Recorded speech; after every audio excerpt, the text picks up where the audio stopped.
En Punky Business llegó el momento de conversar, de iniciar un diálogo. Una buena charla para profundizar ese tema que nos interesa.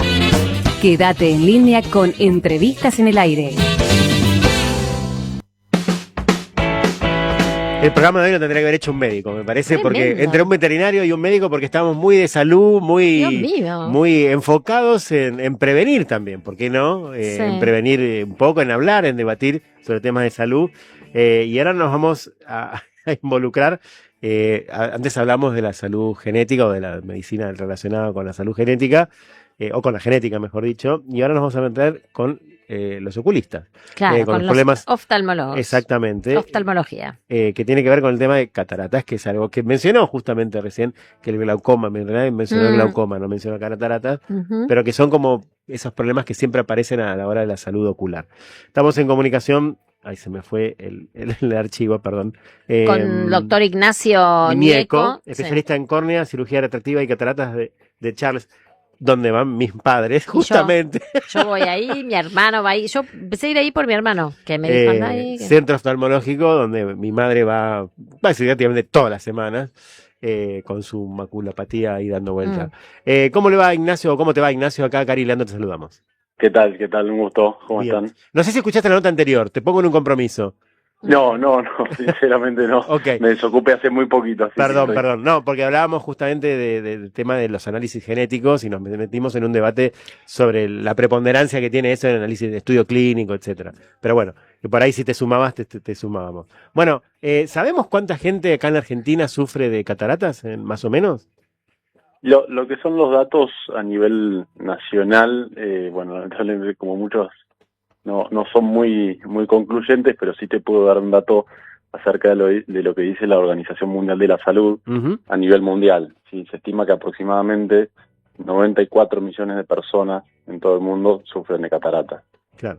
O sea, un montón de gente, digamos por así decirlo. Sí, Y que representan, claro, el dato es que representan casi el 50% claro, entre 40 y 45% de los que de la ceguera proviene de ahí. Contanos cuáles son los principales síntomas que uno debería atender a la hora de pensar, o no pensar, pero cuando uno empieza a ver esos síntomas, ¿cuáles serían? ¿Cuáles son?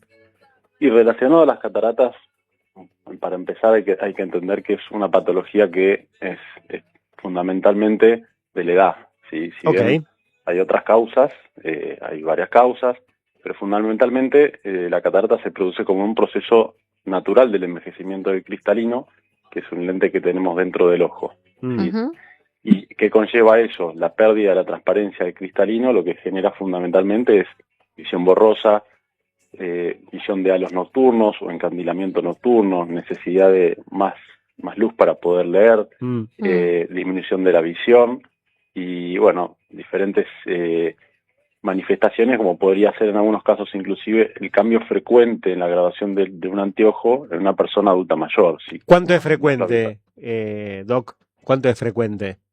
Cada 6 meses. Ah, no, una no es mi persona caso. que tiene una graduación estable, Mm. que tiene más de 60 años, y que de golpe su graduación, el aumento de sus anteojos empieza a cambiar, cuando llevaba el mismo aumento ya hace un tiempo, inclusive muchos pacientes manifiestan que empiezan a ver mejor sin anteojos que con anteojos, y Ah. paradójicamente hay muchos que pueden leer sin la necesidad de un anteojo cuando antes dependían del anteojo. Bueno, fundamentalmente esos son algunos de los síntomas que se pueden presentar con las cataratas. Yo pensé que, perdón, pero me pongo autorreferencial porque mi mamá siempre usó anteojos por la miopía y después empezó a no necesitar anteojos, pero en su momento claro, no, pero esto fue hace muchos años, le habían dicho como que la presbicia te compensaba un poco, ¿no? Y que como que te empezó a ver incluso mejor, digamos, para Sí. leer sin... Eso es correcto, Ok. eso es correcto, no tiene que ver con las cataratas, pero sí, hay muchas personas con miopía, Sí, que la miopía es la dificultad para ver bien de lejos, sí. que llegado el momento de la presbicia, que es a partir de los 40 años, 40, 45 años,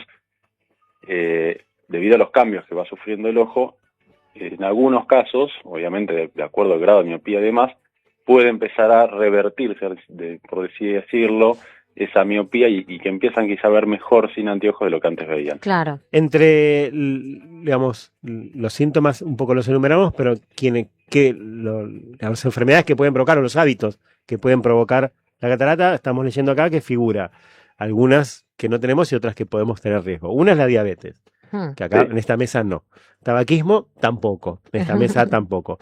Exposición prolongada al sol sin protección ocular. Esa yo mis Yo otras épocas. hasta mis 25 años te diría que, hasta mis 40 te diría que fueron así. Sí, sí, lo de la exposición al sol obviamente es algo que bueno, nosotros básicamente envejecemos porque nos oxidamos y el cristalino no es ajeno a eso. Claro. La fotoprotección, es decir, la protección de los ojos con algún buen anteojo con filtro UV y demás, podría ayudar a prevenir un poco ese daño inducido por el sol, pero eso obviamente no es que va a prevenir la aparición de una catarata. No, claro. El uso crónico de corticoides, acá yo te estoy en el sí. horno. No, yo no de hecho, tengo una nada. vez me lo habían advertido, pero también le voy a preguntar al doc. ¿Qué es crónico?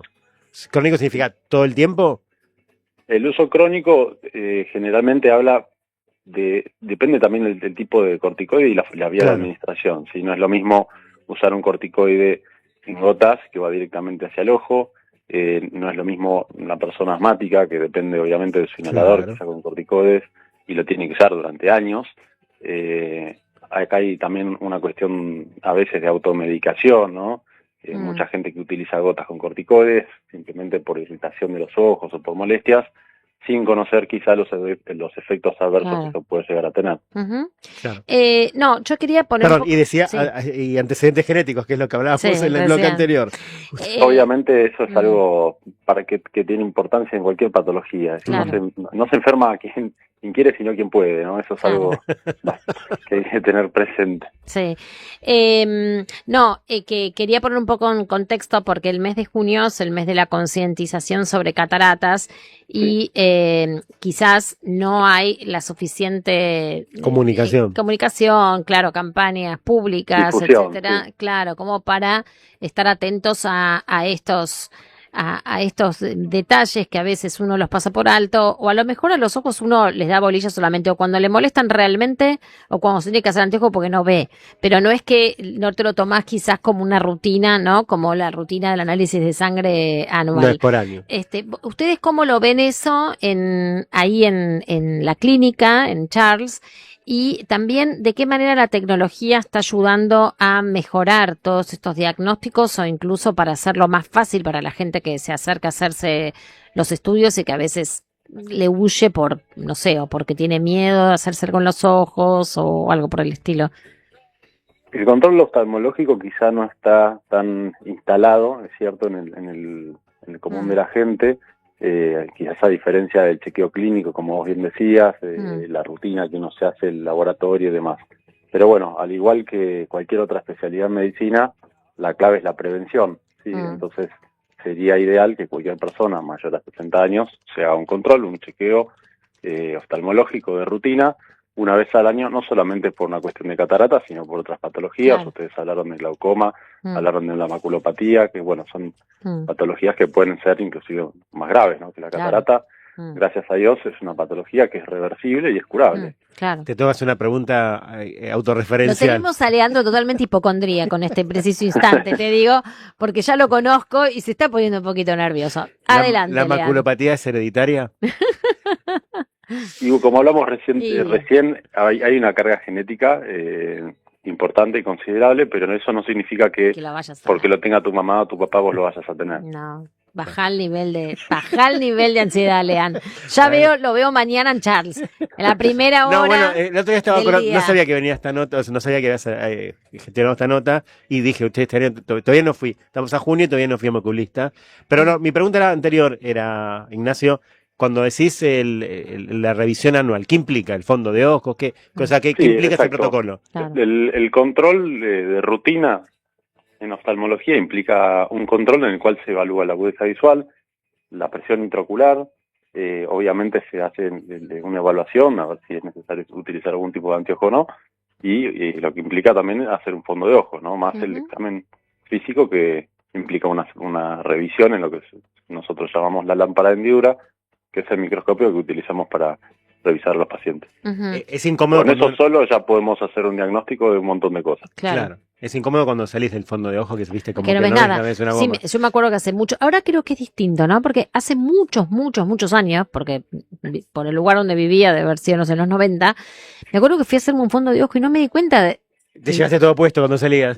Casi me pisan los... Sí, sí. Claro, porque A estuve mí un también. rato largo que no vi absolutamente nada de video sola, una ridícula. No, Pero ahora es distinto, ¿no? O sea, como que pasa menos tiempo hasta que empezás a ver mejor o es... No, básicamente es lo mismo. Lo Mm. que tenemos, y un poco en relación a la pregunta que me habías hecho anteriormente, Sí, respecto a la tecnología y, bueno, la posibilidad diagnóstica que tenemos hoy por hoy, sí. existen en muchos centros. Nosotros fuimos uno de los primeros en incorporar un equipo que nos permite realizar un fondo de ojos digital de campo amplio, lo cual es prácticamente como hacer un fondo de ojos tradicional. Si bien no lo reemplaza, pero es un excelente método de screening y de control que en muchos casos, bueno, puede evitarle esa incomodidad al paciente de la dilatación, digamos. Claro, está bueno. si Eso. tuvieras que definir, más allá de que es el mes de la prevención de cataratas, si tuvieras que definir cuál es digamos, la enfermedad, por así decirlo, más común en Argentina en términos oftalmológicos, ¿cuál sería?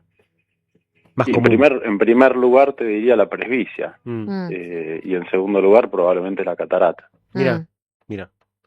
O Y sea que es un tema. estás viendo, ya que estás viendo el tema de los chicos y las pantallas y cómo desde más chicos, a mí me llama Yo mucho tengo la V para atención, pantalla, ¿eh? ¿eh? Yo tengo anteojos UV para pantalla. No, yo también, pero digo, el hecho de que veas mucho más chicos, nenes, con anteojos, que Sí. no sé si es porque ahora se hacen controles que antes no se hacían, o si el tema de las pantallas nos está también destruyendo un poquito los ojos bueno, sobre todo a los chicos que no tienen anteojos. Sí, eso que decís es así y está demostrado eso inclusive con estudios clínicos que han mostrado, se han hecho algunos estudios clínicos en China donde se compararon poblaciones rurales versus poblaciones urbanas y se observó que la prevalencia de miopía en las poblaciones urbanas es mucho mayor que en las poblaciones rurales. ¿Y por qué es eso? Justamente por el estímulo de pantallas y tantas, bueno, equipos electrónicos Claro. que generan un estímulo permanente de visión cercana. Eso hace que el ojo naturalmente se vaya adaptando a la visión cercana y para tener que hacer menos esfuerzo va desarrollando una miopía que es lo que le permite ver mejor de cerca, ¿no? Ah, mirá qué loco eso. ¿Y qué se recomienda entonces? ¿Hay alguna recomendación posible? ¿Hay alguna forma de prevención? O sea, de explicarle a los chicos que después de tanto tiempo tienen que mirar a lo lejos, por ejemplo. No sé. Sí, desde ya obviamente limitar el uso de pantallas, Mm.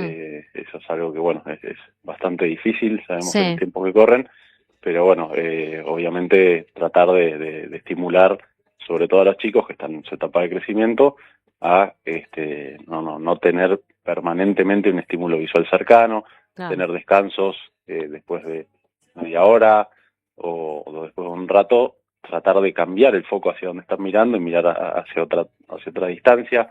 Hay una regla que puede aplicarse a eso que generalmente se utiliza para la gente que manifiesta cansancio al utilizar la computadora y demás, que es la regla del 20-20-20, es decir, que cada 20 minutos uno debería mirar por 20 segundos a 20 metros de distancia, mirar por una ventana.